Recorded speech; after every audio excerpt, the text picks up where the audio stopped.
partir du moment où on parle d'une astrologie maximale, il est évident qu'on va devoir regrouper des événements qui apparemment sont très différents au sein d'un même groupe, puisqu'il n'y a pas un nombre considérable de facteurs et de catégories et de classes.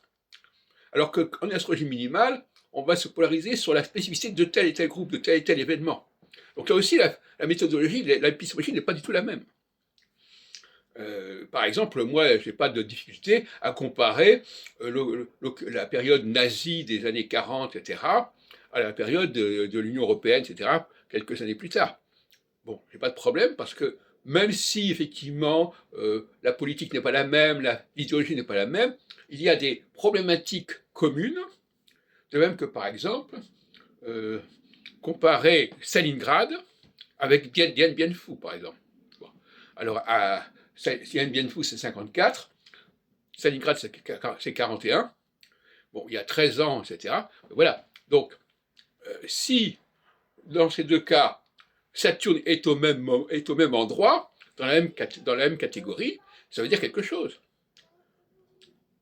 L'astrologie ne peut pas se permettre comme ça de saucissonner la réalité historique.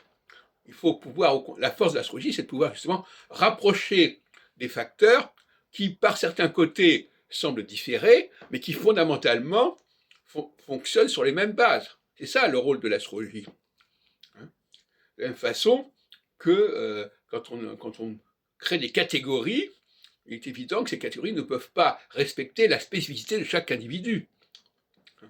Il y a l'astrologue qui disent, ah oui, moi je ne suis pas pour les signes zodiacaux, mais enfin, il y a l'astrologue qui dit, ah oui, mais l'astrologie, les béliers du taureau, etc., c'est pas sérieux parce que chaque individu est différent. Peut-être chaque individu est différent, mais on peut quand même chercher, et ça, là à mon avis, il y a vraiment une décadence à ce moment-là, on peut quand même rechercher des éléments communs aux gens qui sont dans la même catégorie. Et l'apport de l'astrologie, justement, ce n'est pas, contrairement à ce qu'on peut croire, d'affirmer la différence des individus entre eux, mais au contraire, ce qui les rassemble, ce qui les rapproche.